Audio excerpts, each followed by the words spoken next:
জানিয়ে দিব এই মুহূর্তে আমাদের হাতে এসেছে গুরুত্বপূর্ণ আপডেট সংবাদের শিরোনাম। শুরুতেই থাকছে ত্রয়োদশ সংসদ নির্বাচনের রোডম্যাপ ঘোষণা।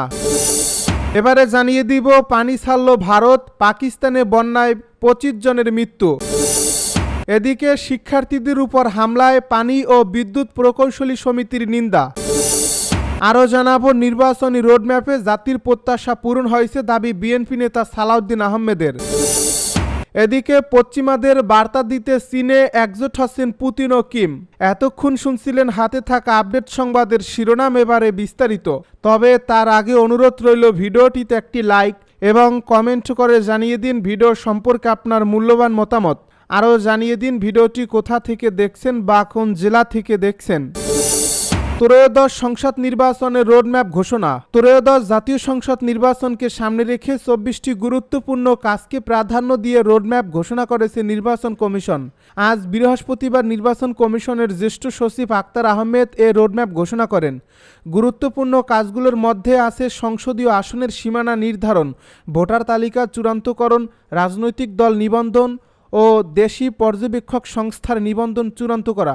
ইসি আগেই জানিয়েছে জাতীয় সংসদ নির্বাচন অনুষ্ঠিত হবে 2026 সালের ফেব্রুয়ারি মাসের প্রথমার্ধে, আর তফসিল ঘোষণা করা হবে চলতি বছরের ডিসেম্বরের প্রথমার্ধে। কর্মপরিকল্পনায় গুরুত্বপূর্ণ যত বিষয় অংশীজনের সংলাপ, ভোটার তালিকা প্রণয়ন, নির্বাচনী আইন বিধি সংস্কার, দল নিবন্ধন, নির্বাচনী এলাকার সীমানা নির্ধারণ, ভোটকেন্দ্র স্থাপন, পোস্টাল ভোটিং, পর্যবেক্ষক সংস্থার নিবন্ধন, দেশি বিদেশি সাংবাদিক অনুমোদন, নির্বাচনের জন্য জনবল ও প্রশাসনিক ব্যবস্থা, নির্বাচনী দ্রব্যাদি সংগ্রহ, আইনশৃঙ্খলা বিষয়ক কার্যক্রম, অন্যান্য আইনবিধি সংস্কার একীভূতকরণ, ম্যানুয়াল নির্দেশিকা, পোস্টার পরিচয়পত্র মুদ্রণ, প্রশিক্ষকদের প্রশিক্ষণ, স্বচ্ছ ব্যালট বাক্স উপযোগীকরণ, নির্বাচনী বাজেট বরাদ্দ, প্রচারণা ও উদ্বুদ্ধকরণ, টেলিযোগ ব্যবস্থা সুসংহতকরণ, ডিজিটাল মনিটর স্থাপন ও যন্ত্রপাতির সংযোজন। ইতিমধ্যেই দ্বিতীয় ধাপের সম্পূরক খসড়া ভোটার তালিকা প্রকাশ করা হয়েছে, যা চূড়ান্ত করা হবে 31 আগস্ট।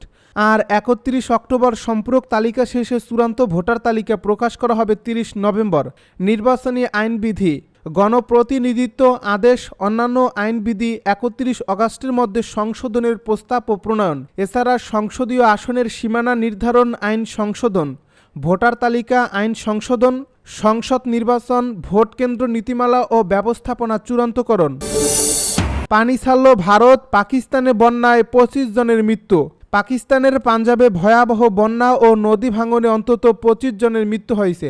অস্বাভাবিক বৃষ্টিপাতের পাশাপাশি ভারত, চেনাব, রাবি ও শতদ্রু নদীতে পানি ছাড়ার কারণে এই বন্যার সৃষ্টি হয়েছে বলে জানিয়েছে পাকিস্তানি কর্তৃপক্ষ। স্থানীয় প্রশাসন জানায়, বন্যায় শিয়ালকোট জেলার সাম্বারিয়ালে একই পরিবারের 5 জন মারা গেছেন। গুজরানওয়ালা বিভাগে 15 জন, গুজরাটে 4 জন, নারওয়ালে 3 জন এবং হাফিজাবাদ জেলায় আরও 2 জনের মৃত্যু হয়েছে। বন্যার পানিতে ডুবে গেছে কাসুর, নারওয়াল ও পিন্ডি ভাটিয়ানা এলাকার শত শত গ্রাম, হাজার হাজার মানুষ গৃহহীন হয়ে পড়েছে। প্রবল স্রোতে ভেসে গেছে শত শত গবাদি পশু এবং কয়েক হাজার ফসল। শিক্ষার্থীদের উপর হামলায় পানি ও বিদ্যুৎ প্রকৌশলী সমিতির নিন্দা। প্রকৌশল শিক্ষার্থীদের উপর পুলিশের হামলার ঘটনায় তীব্র নিন্দা ও প্রতিবাদ জানিয়েছে বাংলাদেশ পানি ও বিদ্যুৎ প্রকৌশলী সমিতি, পাওয়ার গ্রিড ইউনিট। বৃহস্পতিবার এক বিশেষ বিবৃতিতে এই সংগঠনটি প্রতিবাদ জানায়। সমিতির ধারণ সম্পাদক প্রকৌশলী মোহাম্মদ সোহেল রানা বিবৃতিতে সই করেন।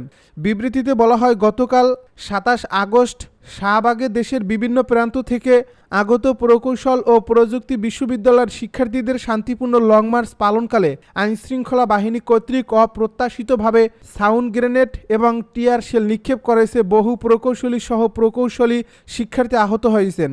আমরা এই ঘটনায় গভীর উদ্বেগ প্রকাশ করছি, ক্ষোভের সঙ্গে নিন্দা ও প্রতিবাদও জানাচ্ছি। সমিতির নেতৃবৃন্দ বলেন, প্রকৌশল শিক্ষার্থীরা দেশের ভবিষ্যৎ প্রকৌশলী এবং এ ধরনের আক্রমণ তাদের বিকাশ ও দেশের প্রযুক্তিগত উন্নয়নের পথে অন্তরায় সৃষ্টি করে।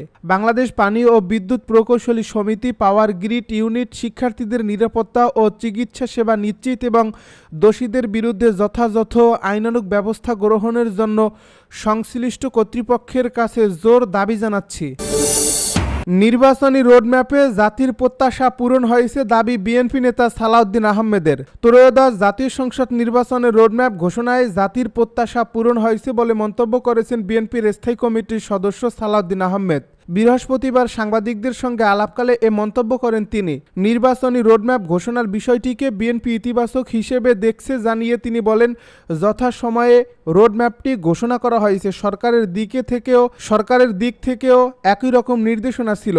বিএনপি নেতা সালাউদ্দিন আহমেদ বলেন, এখন রোডম্যাপ অনুযায়ী জাতীয় সংসদ নির্বাচন দেওয়া হবে, এটাই আমাদের প্রত্যাশা। পশ্চিমাদের বার্তা দিতে চীনে একজোট হচ্ছেন পুতিন ও কিম। চীনের প্রেসিডেন্ট শি জিনপিংয়ের সঙ্গে রাশিয়ার প্রেসিডেন্ট ভ্লাদিমির পুতিন ও উত্তর কোরিয়ার নেতা কিম জং উন আগামী সপ্তাহে বেইজিংয়ে সামরিক কুচকাওয়াজে যোগ দেবেন। পশ্চিমাদের চাপের মুখে এই তিন নেতার একসঙ্গে প্রকাশ উপস্থিতিকে প্রতীকী চ্যালেঞ্জ হিসেবে দেখা হচ্ছে। বৃহস্পতিবার এক প্রতিবেদনে খবর দিয়েছে বার্তা সংস্থা রয়টার্স। চীনের পররাষ্ট্র মন্ত্রণালয় জানিয়েছে, ভিক্টোরি ডে উপলক্ষে ৩ সেপ্টেম্বর কুচকাওয়াজে ২৬টি দেশের রাষ্ট্র ও সরকার প্রধান উপস্থিত থাকবেন। তবে পশ্চিমা কোনো দেশের শীর্ষ নেতা থাকছেন না। তবে শুধু ইউরোপীয় ইউনিয়নের সদস্য রাষ্ট্র স্লোভাকিয়ার প্রধানমন্ত্রী রবার্ট ফিকোর থাকার কথা রয়েছে। এই কুচকাওয়াজকে ঘিরে চীনের সামরিক শক্তির প্রদর্শনের পাশাপাশি রাশিয়া ও উত্তর কোরিয়ার সঙ্গে ঘনিষ্ঠতার বার্তা দিতে চায় বেইজিং। রাশিয়া ২০২৪ সালে ইউক্রেন আক্রমণের পর একের পর এক পশ্চিমা নিষেধাজ্ঞা বিপর্যস্ত। আর উত্তর কোরিয়া ২০০৬ সাল থেকে জাতিসংঘ নিরাপত্তা পরিষদের নিষেধাজ্ঞার মুখে রয়েছে তাদের পারমাণবিক ও ক্ষেপণাস্ত্র কর্মসূচির কারণে। চীনের কৌশলগত অংশীদার রাশিয়ার প্রেসিডেন্ট পুতিন সর্বশেষ ২০২৪ সালে চীনের সফর করেছিলেন। অন্যদিকে কিম জং উন সর্বশেষ ২০১৯ সালের জানুয়ারিতে বেইজিং সফর করেন। এবারের কুচকাওয়াজে অংশ নেবেন বেলারুশের প্রেসিডেন্ট আলেকজান্দার লুকাশেঙ্কো, ইরানের প্রেসিডেন্ট মাসুদ পেজেশকিয়ান।